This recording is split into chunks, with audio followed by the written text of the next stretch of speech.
Welcome to the end of the year Q&A video. This is going to be completely unscripted. I do have like a little bit of notes, not really. I have notes for like one question, but yeah, we're coming to the end of the year and I'm posting this on Christmas Day because I'm not going to get the Broken Tower video done at least as fast as I thought I was going to.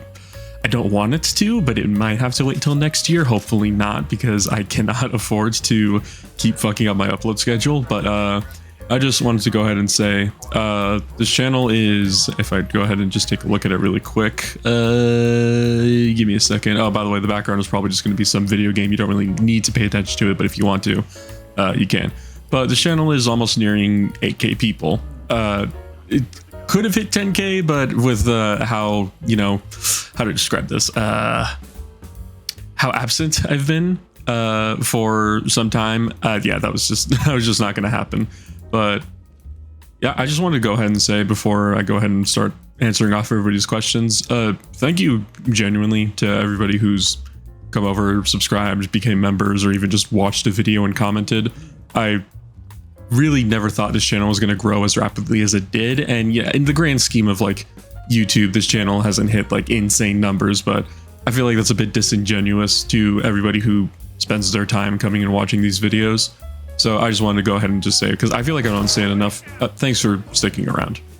I have more questions than I thought I was going to get. That's mostly because like I honestly kept pestering everybody to give me questions. So we'll go ahead and go read through them one by one. As I stated in a previous post, I don't know if I stated in the previous post, but Discord member questions actually get top priority. I'm not going to put up anybody's names because that would take too long to edit in, as much as honestly I feel like I should, but just enjoy the gameplay and the sound of my voice. Apparently some of you like listening to how I speak, which is funny because I extend my S's a lot, like, so I don't know how any of you can stand to listen to me. I can't stand to listen to me.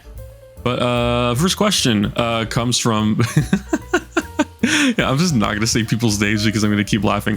First question. If you could make one change to the Horse Heresy that doesn't drastically change the narrative of 40k, what would you change? I already gave an answer to this, I think, during a game night. The answer is I would just let Ferrus Manus live, because honestly, I don't think Ferrus Manus living or dying really impacts the Iron Hands. I don't know much about the Iron Hands, but as far as I'm concerned, Ferrus Manus just being absent during like post-scouring would probably have been enough for the Iron Hands to degrade into what they ended up becoming anyways. So yeah, probably just Iron Hand or Ferrus Manus living. Because the Horse Heresy is such a, as much as of a mess as it is, just like in terms of narrative quality, it is still such a massive setting in 40k that I don't think there's that much that you could really change that wouldn't affect current 40k. If it was just, if you wanted to see one change from the Heresy that could drastically affect 40k, that would be different, but since we're trying to not change the timeline, yeah, Ferrus Manus living wouldn't change the timeline, I don't think. What are your feelings on Vastor actually ascending to be the 5th Chaos God and the Iron Warriors becoming a split faction within or apart from CSM because of that? I would really like if Vastor actually became a Chaos God. The problem is that because Vastor has a model, that's not going to happen. I think it would be cool if Vastor ascended and the Vastor model ended up becoming the avatar of Vastor or something. But the problem with that is then that we would need avatars of the other Chaos Gods. But I think it would be, I don't think it's like disingenuous to say that like the greater demons are avatars of the Chaos Gods. But that's just like me. I could see it. The problem is that would require GW to actually like write the setting into being something interesting. The last thing they did was the fall of Cadia, but I don't think they've really capitalized it on. They haven't capitalized on it as much as they probably could have. The Iron Warriors becoming a split faction, I would really fucking like that because I really like the Iron Warriors, and I think they're like tied for being like the most popular CSM faction that isn't like a Slaves to Darkness. But I don't see it happening. That being said, apparently there's leaks and hints that we might be getting some Iron Warrior focused stuff coming towards 500 Worlds, but until I end up seeing something from that, I just don't know what we're gonna end up getting.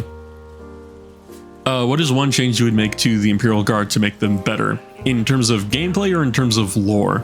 in terms of gameplay, I don't really know what you can do with guard aside from like making like the Baneblade, all the variants like good. The only good Baneblade variant, in my opinion, is the Shadow Sword, and it seems competitively that's what people take if they do take a Baneblade. I would like to see if something like the Stormlord, which I'm pretty sure that's the transport one, I'd like to see if the Stormlord actually getting a glow up or something. I feel like what you really need to do is that you need to make heavy weapons teams not hit on 5s, and then make the firing deck rule for the Stormlord actually work for units. The firing deck rule on the Stormlord is weird to where if I remember correctly, it tries to dissuade you from just shoving heavy weapons teams inside of a Stormlord so you could have like 14 extra last cannons firing out of it. That's my understanding though. As terms of lore, I don't think you can really do much to make the guard better because they're already this like insanely well-loved faction. One, like my major complaint is, and it's not really like a big complaint, it's just like kind of annoying, is I wish guard would stop showing up in books that are focused around other factions because it feels like there's some guard bias every now and again. My main complaint on this is like Storm of Iron with a Guardsman Hawk and that Castellan that ends up almost smoking Hanzo. It's not badly written except for Guardsman Hawk. I think Hawk should have just like died and it would have probably been fitting for how the situation was going, but no, Hawk gets to live all the way towards the end of Storm of Iron. Spoilers for Storm of Iron, a book that came out in like 2004. But yeah, I don't know. I kind of get a little bit of guard fatigue when they keep showing up in other people's books, much in the way of like how some people get like Marine fatigue, but not for the same reason. Marines just have a lot of books. I mean, the guard do have a decent amount of books, but it's the fact that the guard keeps showing up in other people's stories, and I feel like it takes away from the faction that we're supposed to be focusing on. Other than that, I really don't have any problems with guard narratively. I just kind of wish that, you know, we would just get more stories around them, but I also kind of just wish we got more stories around every faction. What made you choose Warhammer over other hobbies? I was really into playing video games pretty much most of my life. I mean, I say most of my life. I didn't get an actual game console till I was like 10 or so. My dad gave me his GameCube when I was, I think, like 8 or 9. I can't remember. I think it was 8. Yeah, he gave me his GameCube when I was around. No, I think I was 9. When I was 9, he gave me a GameCube. So around 9 and 10, I was playing like Mario Kart Double Dash, Tony Hawk, but Lego Star Wars as well. But like the original trilogy, not the complete saga, which is kind of funny because I didn't realize that those were separate at the time. The other thing I also didn't realize is that how games were saved is that you needed the SD card disc or whatever thing to plug into your Game Boy so that way it could actually save your data. My understanding is that game data was saved on discs, which makes zero sense now that I think about it. I don't know, it's just kind of funny because I remember when we bought it, because our old copy of like Lego Star Wars ended up breaking for some reason, and we never stored our shit correctly, that's why. And I remember telling my brother when we loaded up our old save, I didn't realize it was our old save because we hadn't played the game in so long. I'm like, okay, is this somebody else's saves? Let's just delete everything and start over from scratch. I don't think we ever 100%ed the game, but we got like really fucking far into trying to complete them. I don't know. It was between that and like Mario Kart Double Dash. After that, we ended up getting a Wii, and I played the most botched version of World at War, where it was like a weird like arcade shooter. Think like Time Crisis, where or like House of the Dead, where you shoot shit on a screen and then you move to a next area and then just keep shooting. I think there's a name for it. Is it called like stage shooters or something? I might be wrong, but regardless, I played video games all the way from then. I mean, I still play them now. All the way from then up until COVID. During COVID, I was going to college. I was in debt. I had no way of paying my debts. And then COVID hit right as soon as I was about to be able to transfer to an actual 4-year university because I was going to community college at the time. I got super fucking depressed, and all the games that I was playing were like competitive, hardcore, or just like stressful games. I was playing Overwatch, I was playing Rainbow Six Siege, I was playing For Honor. Oh my god, I played so much For Honor, and I still go back and play it every now and again, but I was not happy at all. And I got depressed. I talk about this in the first ever video I made. And at some point I just discovered Warhammer and I was like, this seems interesting. It seems like difficult, but I could probably do it, and I've been doing it ever since.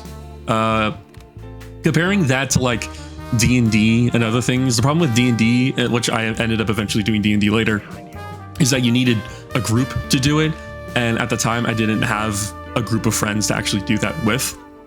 My main group that I game with now, I've known them all my life, but I never really considered them my friends until a few years ago because we ended up doing D&D together. We haven't done it in a little bit, but that's because I'm in the middle of moving and I want to shove my head through a wall, but that's besides the point. Warhammer, at least the painting side and the modeling side, it was a very solitary hobby, something that I was able to do when I came home from work and just cool off. And that's still kind of how I treat it to this day. Now, obviously, I have the channel and it's kind of like a focus for making content, but not necessarily the hobbying side, but just talking about the lore, which sure, I have to do research every now and again, and I get people complaining about me not reading every single fucking Horus Heresy book because fuck you. But I still really like this hobby as much as I do complain about it. Mostly complain about GW.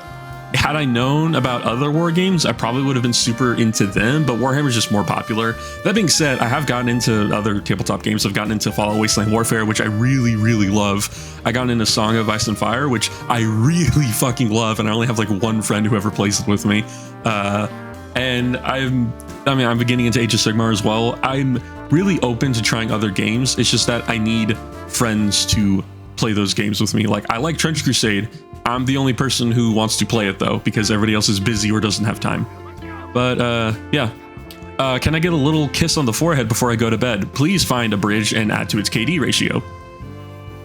What would your ideal 40k look like? In terms of writing, I really just wish that we got more books on stuff. I don't think GW has explored much about the Imperium Nihilist outside of like Dark Imperium and a little bit of Arcs of Omen. I would really like stories about the Imperium Nihilist and also just like stories about like the psychic scream that the Night Lords ended up causing, seeing the aftermath of all that.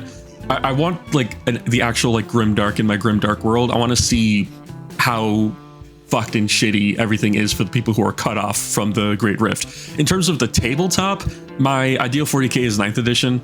I fucking hate 10th edition. I've been over this 1,000 times. We lost so much flavor and so much like customization, all to just make the game more streamlined for people who never had any interest in trying to learn how to play the game to begin with.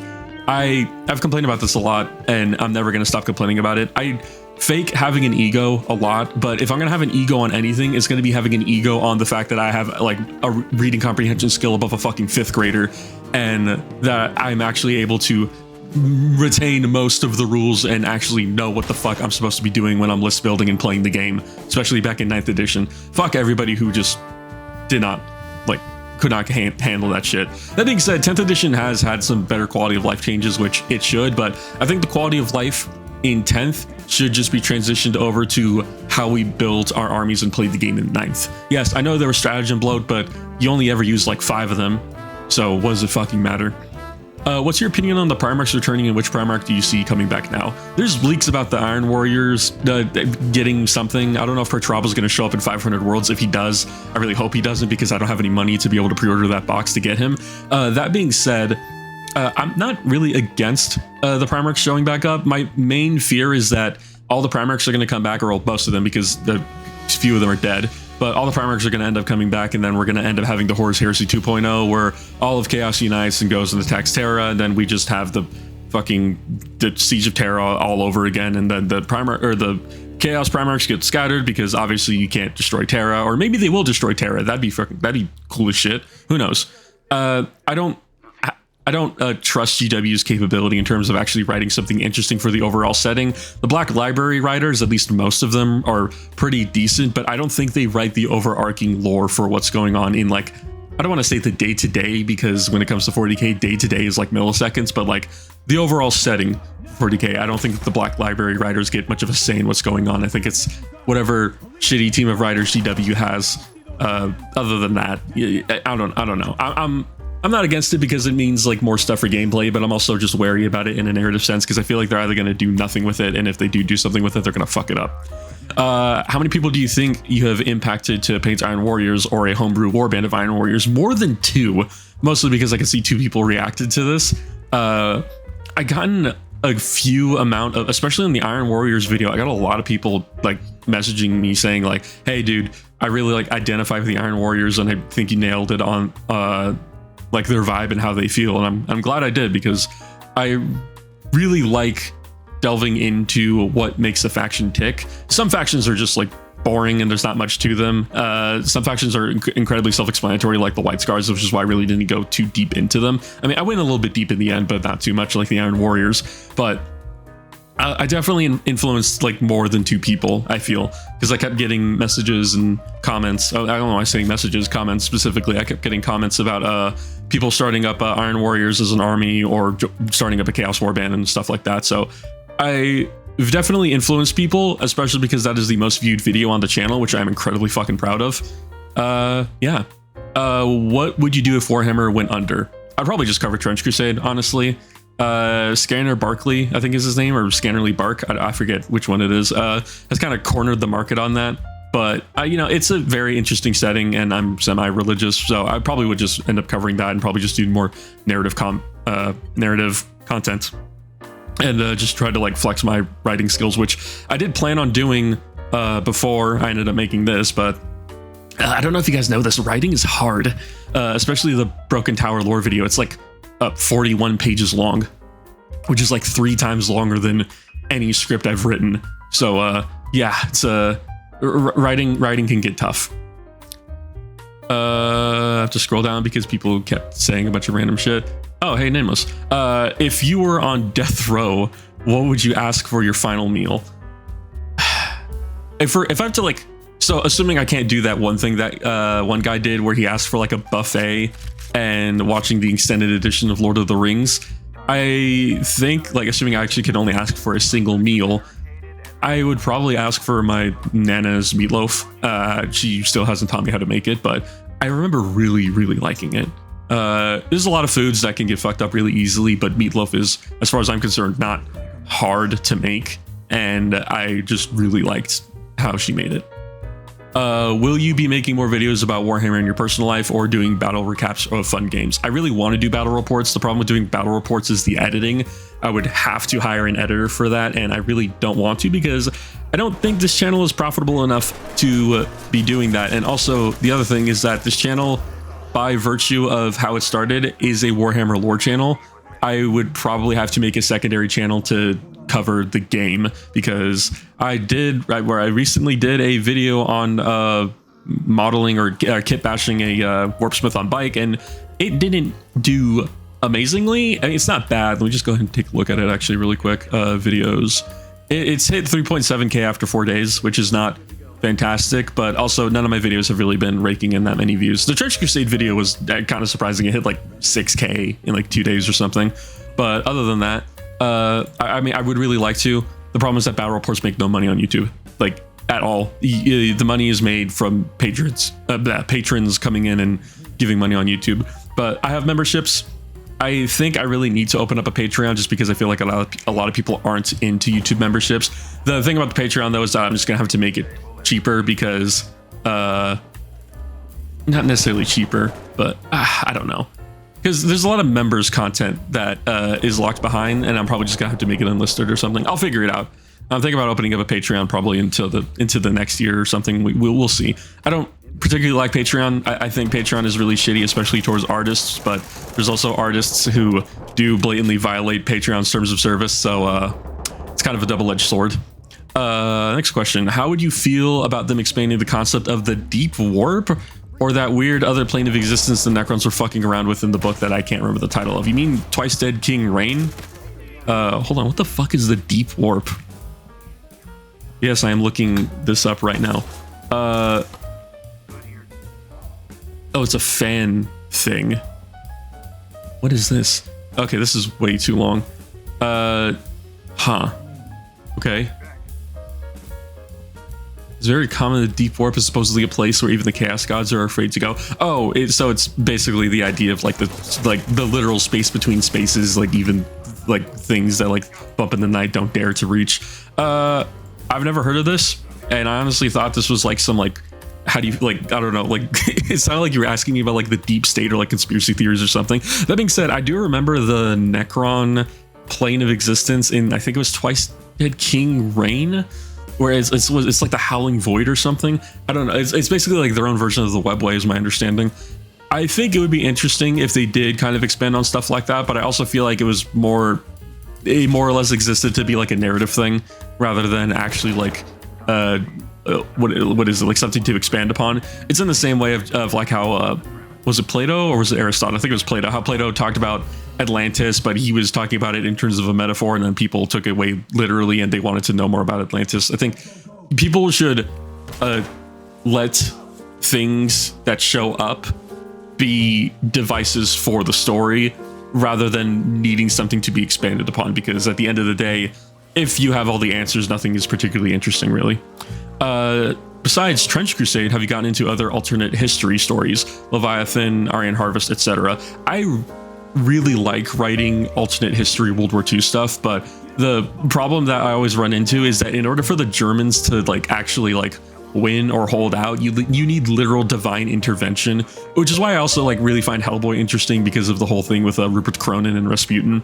But Iron Harvest looked really cool until I realized it was an RTS, and I hate RTSs. The only RTS I play is Total War, because Total War doesn't play like a normal RTS where you have to do base building in the middle of combat. Other than that, I mean, maybe I'll give it a chance one day, but I really do love like the World War I, World War II diesel punk aesthetic. I think it's really, I think it's like underutilized. It's not the fact that like nobody knows about it. It's just the fact that not a lot of people seem to use it. Trench Crusade uses it a little bit, and I really enjoy that. When will I get my Chaos Knights video? Another week has been added. Will you ever kick a Garg from the Discord for demanding questions? Most likely. What's your favorite vehicle in Warhammer, and 3 reasons why? It's probably the Land Raider. It's just a giant, big-ass tank. It's just a bigger version of a Rhino with las cannons strapped onto the side of it, and it's able to transport most Marine models. As a Salamander, I actually have one, or I have 2, technically speaking, but the second one isn't painted or even like properly built. A Land Raider Redeemer is really fun, but because of how I build my army, I have to shove them all in the Land Raider Crusader. It's just a good thing to have. Slaanesh son or Nurgle daughter? Fuck. Okay, well, I'm not getting the STDs as far as I'm concerned, but still. And Nurgle daughter is like, if we're talking about this in like the actual extremes of it, I hate hoarders, so probably a Slaanesh son. He's just gonna be a man whore. If you had to worship if you had to worship a Chaos God, which would you turn to and why? It would probably be Khorne. Khorne is the most honest Chaos God. He just wants you to murder people and just like be physically fit and to some degree honorable. Khorne doesn't give a fuck about where the skulls and the blood comes from, just as long as he gets them. Slaanesh is a slippery slope. Nurgle is just Asmongold, and Tzeentch is the only Chaos God who I think actively tries to fuck you over for worshipping him. So Khorne is kind of the only obvious choice. Unless Vashtor ends up becoming a Chaos God, which that would be cool. I mean, I'm fine with like having a contract on my life. That honestly, that's kind of fair. What inspired you to do content creation, and do you know who your first subscriber was? I tried to find who my first subscriber was, but the thing on YouTube doesn't go far back enough for me to be able to do that. So I actually have no idea who my first subscriber was. That being said, the thing that inspired me to do content creation was I was just bored. I've said this before. I'm not going to say what my job is for obvious reasons, but I work in education. So throughout most of summer, I'm kind of just like not really doing much. So I had a lot more time on my hands, and aside from playing, hold on, let me pull up the hours really quick. There it is. Aside from playing 60 hours of Night Rain with my brother and my friend, I just kind of decided why not just, try and do a YouTube channel again. I've tried doing YouTube before to like literally no success. I had like 13 subscribers over the course of like 5 years. But Warhammer has an audience. It's a semi-niche audience, but because it's a semi-niche, that means like not a lot of people are really making like videos for it. And I really enjoy like the kind of just like someone explaining the lore to you type videos where it's not like super deep dives. It's just like trying to explain it in like layman terms, like just like, hey, this is what this is all about. I thought I could do that. I made the Warhammer like changed my life video just because I felt like it was a good intro to explain who I am.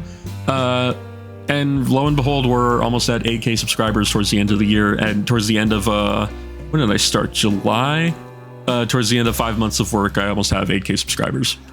So yeah, I'd say that this was a success. Hopefully I can continue to make it a success for a very long time to come. What are your thoughts on Chaos Votann and would the Broken Tower, and how would the Broken Tower treat them? Chaos Votann, I don't think there's like any lore on them. Let me check. I think it's just yeah, like other than like obviously AI can get corrupted, that we could definitely get like a Chaos, like actual like Votann the thing. And there's some very sick lore of Chaos Votann that I really fucking love. Aside from that, I don't know. I think Chaos Votann are a cool idea, and I really wish that they would do something with them. But we're getting into the whole problem of like sub-factions within Xenos itself, which I guess the Eldar already do. So that doesn't really fucking matter. But I don't know. I would like Chaos Votann. If I started a Votann army, I would convert them into Chaos Votann. I would probably have to buy a lot of Hellsmiths of Hashut bits to be able to make that happen. Or I think people also make 3D printed files of stuff like that. Regardless, how would the Broken Tower treat them? I feel like they would be welcomed, but at like an arm's length. Like, you're allowed to show up and sell stuff to us, or like have talks. Other than that, you're not allowed to stay because you clearly have fallen to chaos, and we're not about that shit. That being said, you'll see more about what's going on with the Broken Tower when it comes to like chaos corruption and the like that. Which is the most appealing British meal? Is beef Wellington British? I think beef Wellington is British. Beef Wellington. Okay, I'm not getting an answer here. Is beef Wellington British? Oh, here we go. A luxurious British dish. Probably beef Wellington. I mean, it's just like meat covered in like bread or something, right? It doesn't look particularly awful. But I'm pretty sure there's some other actual like British food out there that's actually like relatively decent. That's not like fucking mushy peas or something. If you had to pick a weapon to use in Warhammer 40k, what would you use and why? You didn't tell me if I had unlimited ammo. In the case of me not having unlimited ammo, I'd probably just take like a Akatran pattern lasgun or something.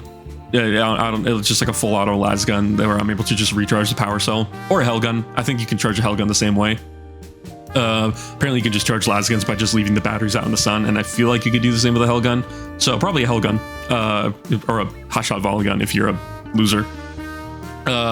In a world where in a setting where I have infinite ammo, I'm probably going with some sort of an Eldar weapon, if not just like I don't know, an Inferno pistol seems really fucking cool to have. I feel like a Melta weapon would have a lot more range than people think, and an Inferno pistol, while kind of big, is I think at least concealable enough to have as an everyday carry. That'd be so funny having a Melta pistol as your concealed carry. It's just hilarious to me. What's a model who has an older design that you think is way better than the current version? If I go and take a look at him, he's not perfect, but I kind of like the older model for Emotech. It kind of had a little bit of a charm to it, and he also had like a broader chest, which I felt like added to his presence a lot more. It's not the fact that I don't like the new Emotech model. I just feel like he's way too slimmed down for what he used to be, where Emotech had like fucking pecs. I really liked Vargard Obern's model. That was until I realized that like he was like weirdly leaning forward in his stance. I'm not really a fan of that. Other than that, I really liked how he looked. Other older models, someone recently turned me on to this kit. I don't know if she's particularly old, but she's for Old World. What's her name? Friedal the Chainmaker for the Old World. I think her model looks really fucking neat. I'm pretty sure she's a recently made model, but she's for Old World, so who knows. That being said, Old World has honestly a lot of really, let me just go ahead and actually just look at it. Where's the Warriors of Chaos, and also just like Tomb Kings. Also Tomb Kings, despite the fact that they're older models, like some of them look like shit. The Casket of Souls and oh my god, what was the other fucking thing called? Yeah, the War Sphinx and the Necro Sphinx are some of the most beautiful fucking models that honestly I've ever seen in my entire life. And are these plastic or are these expert? They're plastic, and these weren't like redone. These are just the old sprues. Like, they're just so good. There's a lot of cool stuff that came from Old World and Warhammer Fantasy Battle. And even the Warriors of Chaos, like the Warpfire Dragon, I'm pretty sure this is an older model. As like, it's just like this disgusting lanky ass dragon, and like the dragon ogres, like what is it, a dragon ogre Shaggoth? There's one more. Yeah, the Chimera is so fucking cool.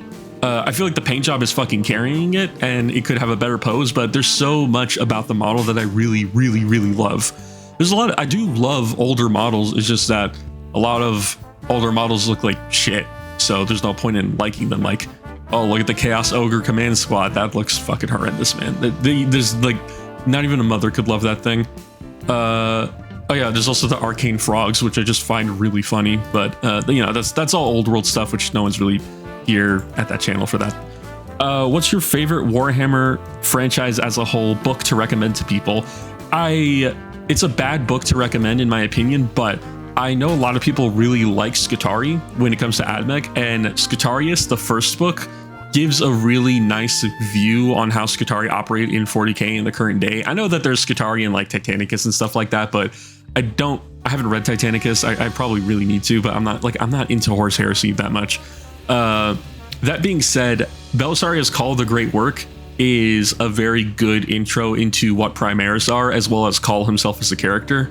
But everybody knows the correct answer is, if you want to recommend somebody a 40k book, you give them Infinite and Divine, Twice Dead King, or the Eisenhorn series. You don't start people off with anything else, really.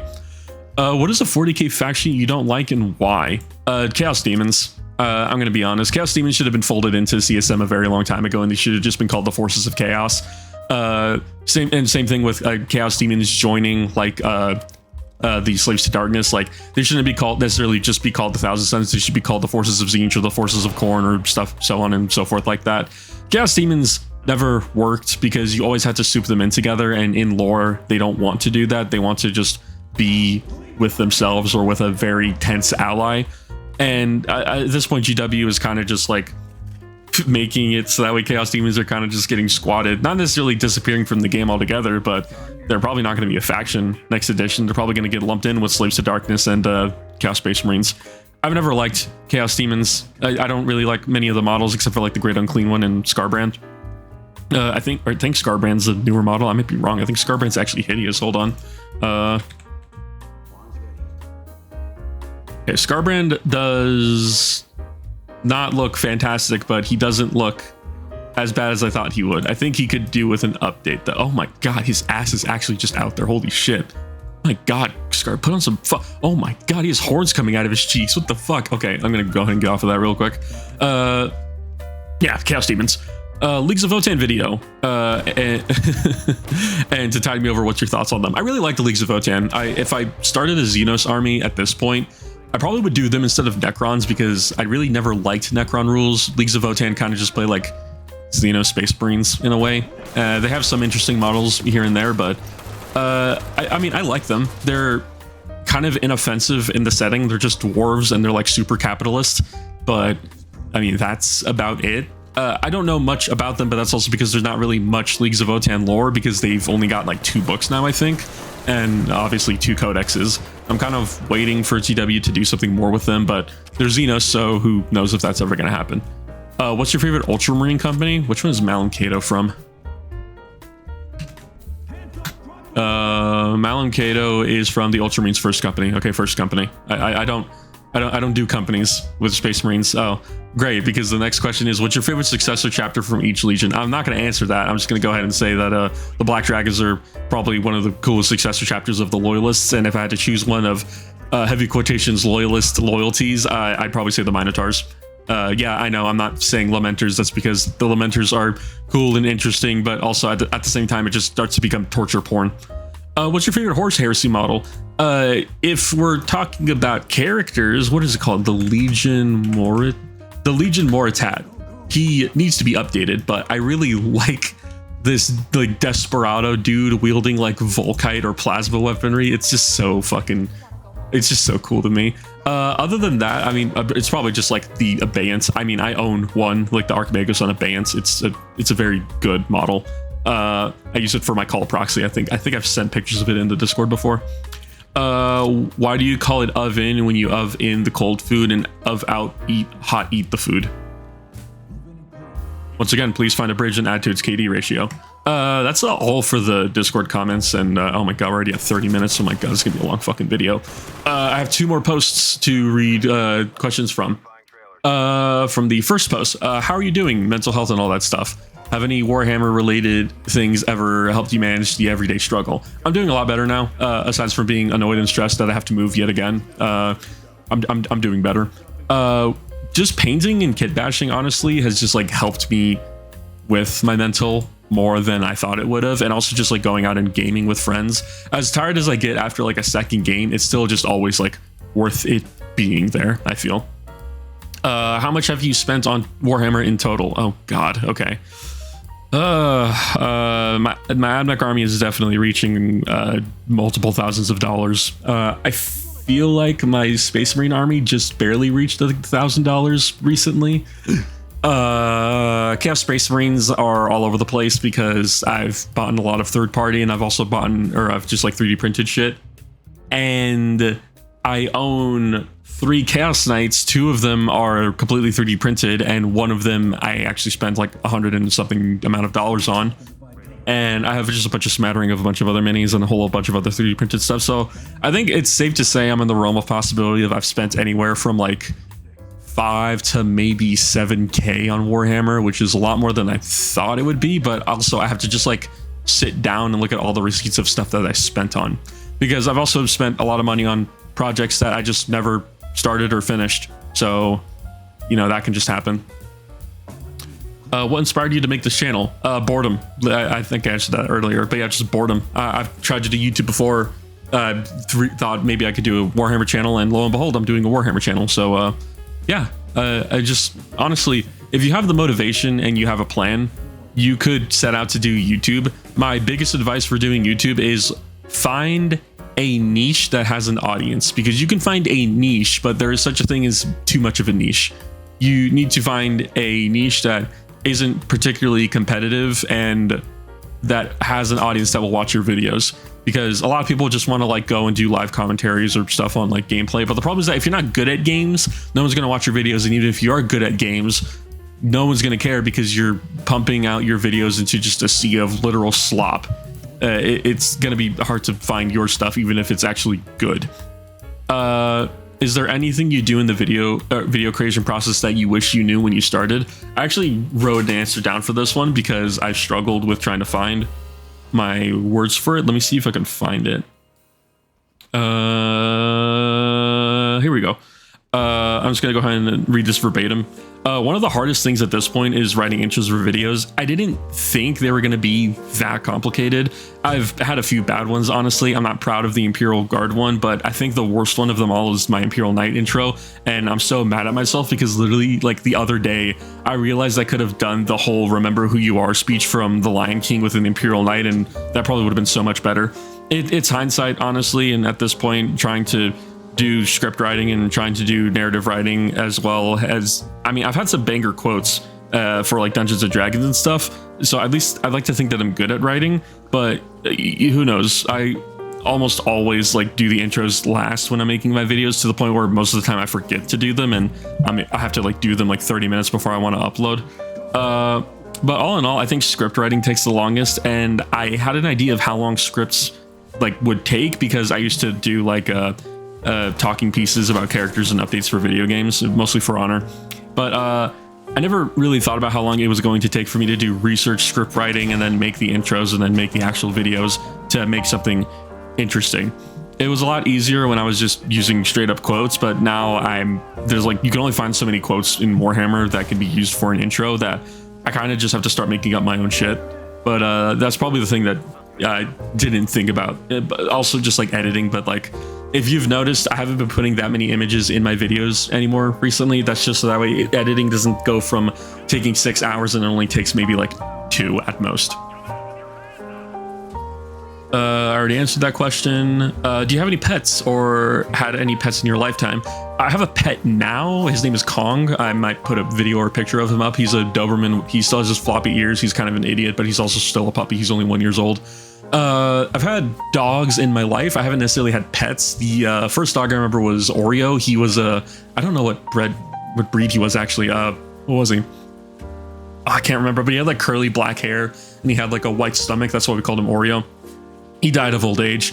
The next 2 dogs were Sniper and Biscuit. I don't remember what either of them were. All I remember is that they both ended up running out of the backyard and into the wilderness, so they're dead. And the last dog that I remember having around before we ended up getting Kong was Aesop. He was a border collie. We used to just call him a sheepdog, but he was a border collie breed of some kind. He might have had something else mixed in with him. He was such a good fucking dog, dude. He was always gentle. He never really like tried to jump on you constantly. He lived in this big ass backyard and just had free reign to run around and do whatever he wanted. And he was just so, he seemed like he was happy, I think. At least I would like to assume he was happy. We got offered to take him to live with us, but we lived in an apartment. It would have just been cruel to keep him with us. The last time I met him before he ended up dying, I remember going into the backyard, which it was the backyard that I used to play in when I was a kid.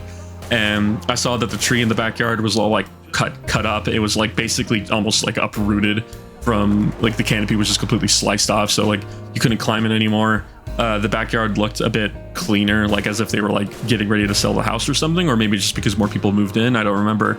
But Aesop was still there. And despite the fact that I hadn't seen him for, I think at this point, like 3 years, he still remembered me. And I ended up playing fetch with him for about like 30 minutes. And that was the last time I saw him before he ended up passing.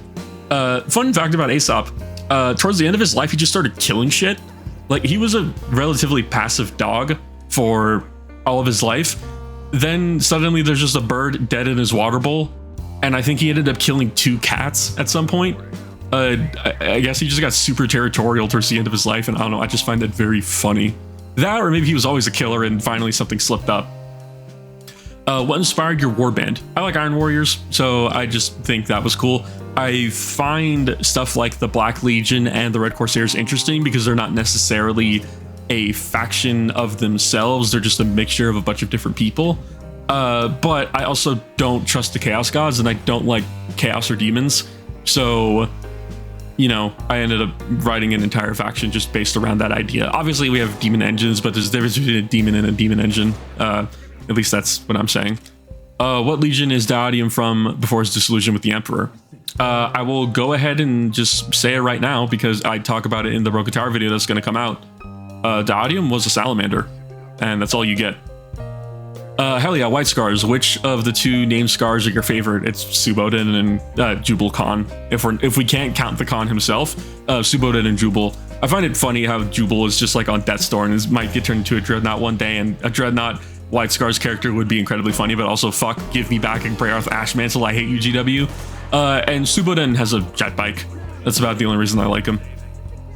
How would you defend Hanzo in court? I don't really know if you can hold court in 40k, at least in terms of just like the Imperium versus Chaos, but I will go ahead and say that because Hanzo has Imperial Fist Gene Seed, his actions do not reflect the wider Iron Warriors Legion.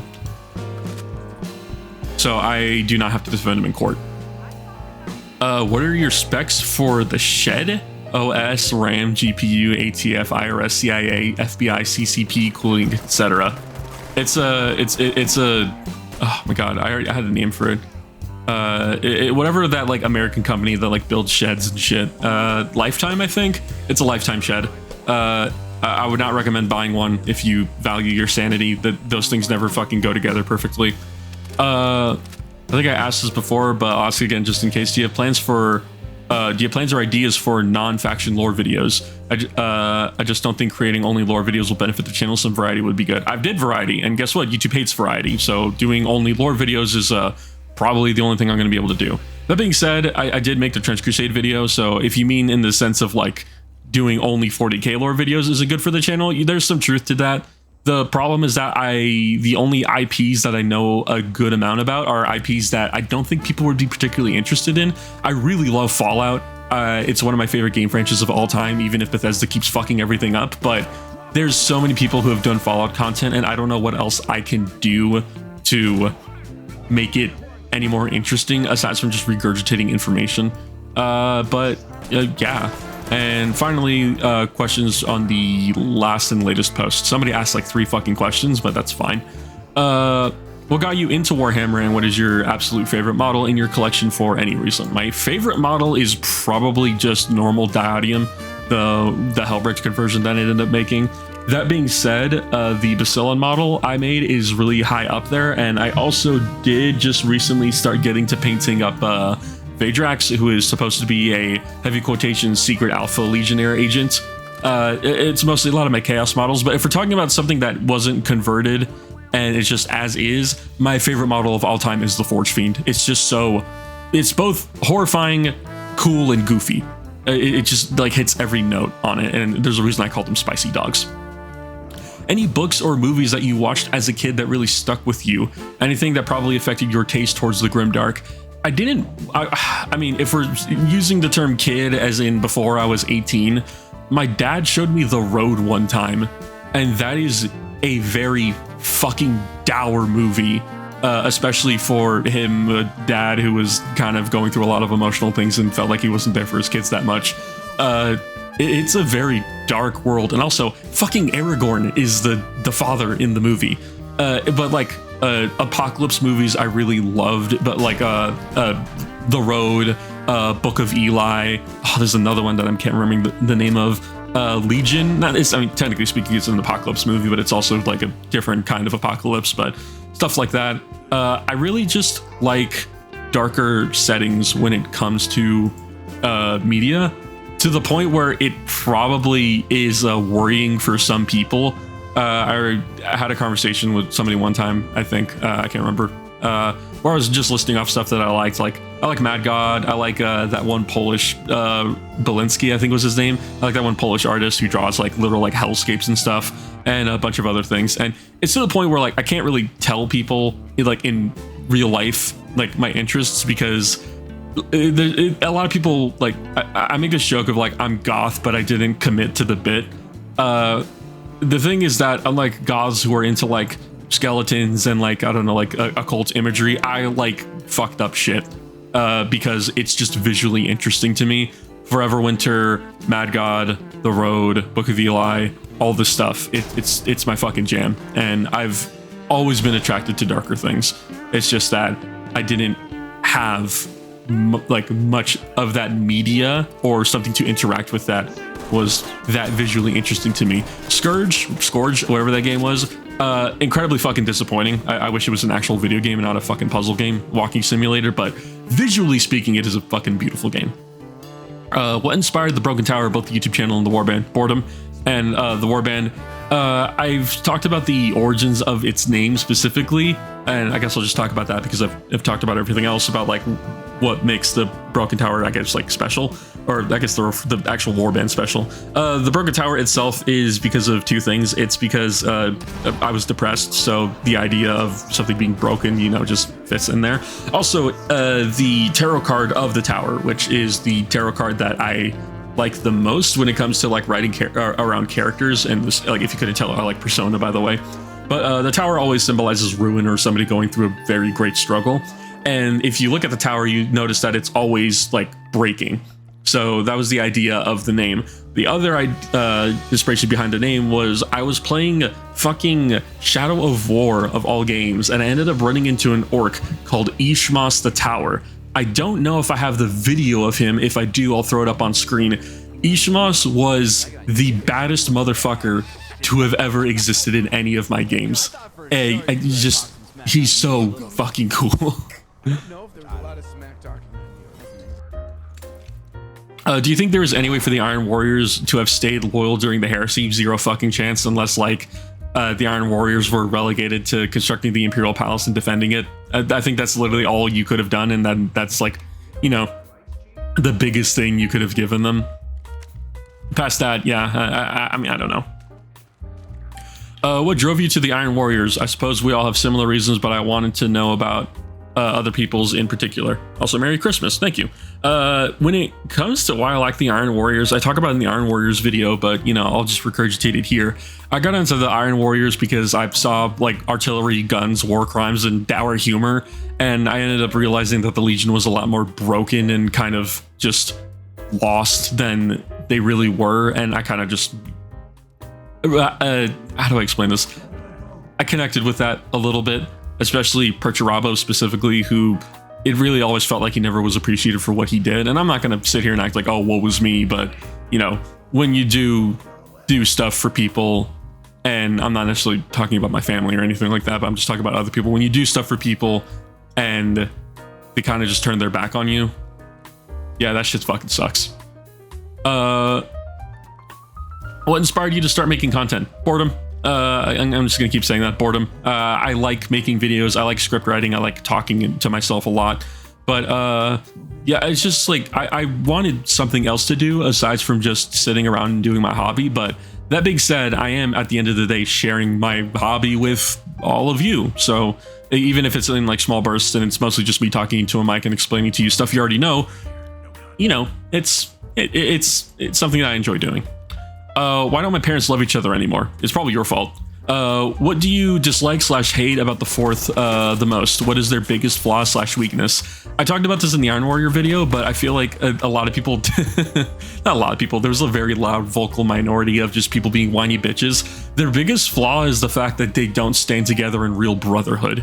It's this like actual like toxic masculinity mindset where asking for help is weak or helping each other is weak, and you should be able to fucking pick yourself up by your bootstraps and shit. The biggest failing of the 4th Legion is that they don't stand together. I think that's their biggest problem because they're always trying to compete with each other. They're always trying to one-up one another. They're always trying to make each other look worse or better by comparison. That's their biggest flaw. Favorite character and most hated character. Same goes with the 20 Legions. Although I can guess which one is your favorite. My favorite is the Iron Warriors, if we're talking about Legions. My least favorite Legion, if we have to go through all of them, you know, I'll go ahead and do you one better. I'll give you Loyalist and Chaos for both of them. My favorite Chaos Legion is the Iron Warriors. My least favorite Chaos Legion, actual legions, not the war bands, is I want to go ahead and say the Emperor's Children, just because they're actually just the worst fucking people. And they like contribute nothing to the Long War aside from just like being fucking terrorists, basically.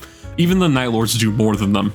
In terms of the Loyalists, my favorite Loyalist Legion is the Salamanders, and my least favorite, it's honestly a tie between, I'm probably going to get crucified for this, it's a tie between the Iron Hands, what are they called, Space Wolves, and yeah, someone's going to hate me for this, the Blood Angels. I don't like the Blood Angels. I'm gonna be real with you.